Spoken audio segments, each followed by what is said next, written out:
Domin samun labaran Hausa gami da fina-finan Hausa tare da waƙoƙin Hausa da ɗumin-ɗuminsu ku yi maza ku danna subscribe.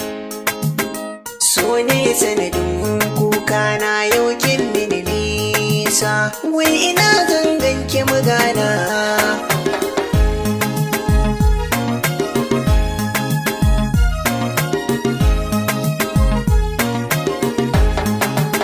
Ku da garin ku da nisa, ni ba zai mini nisa ba, ko kina da makusa, ni ba zan ga makusar ba, sun kiyaye mini rasa. Ba zai ni in daina ba, kina da kyawun halaye, ki da dabanci a mataye, al'amuran ki a kai waye.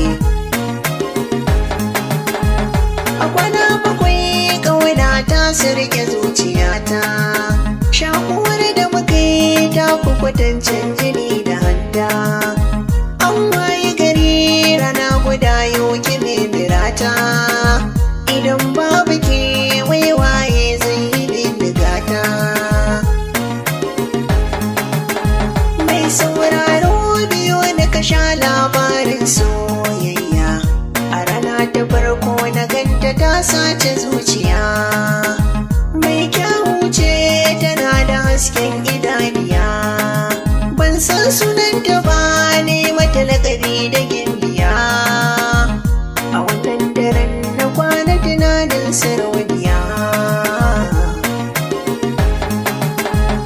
A rana ta biyu da safe bayan karin kumallo, na fito na tsaya ina jiran inda za ta bullo.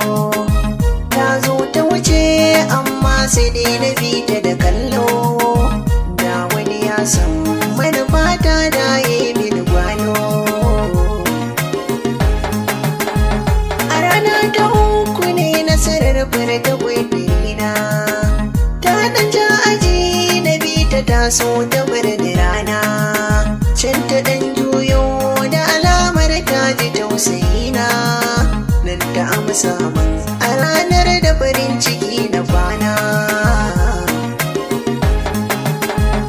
A rana ta huɗu mun haɗa har mun saba da juna, muna farin ciki kai da gani ranmu baya kuna. Har taswirar gida na auren mu mun kazana, ga alƙawarin aure na so mun kai wa juna.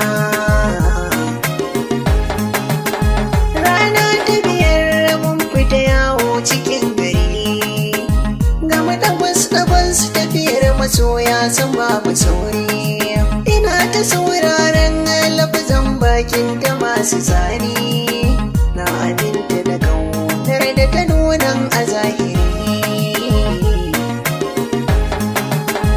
Rana ta shida na gane ƙauna tana da daɗi, ta ba da zubar soyayya mai zagi da gardi. Sai daga ƙarshe take ga yanzu ta je makurdi, gobe ne tafiyar ta sanar da ni har tana zumuɗi. Rana ta bakwai ne ta jira ban gane ta ba, na je ni gidansu sai suka ce ba su san ta ba.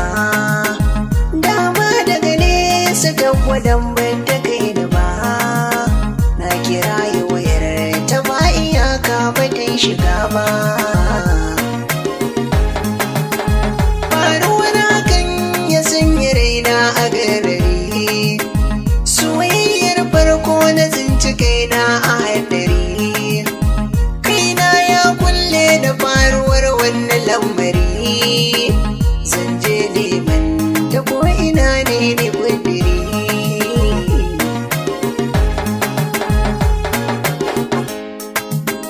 So ne sanadin kuka na yau kin mini nisa, wai ina zangan ki magana.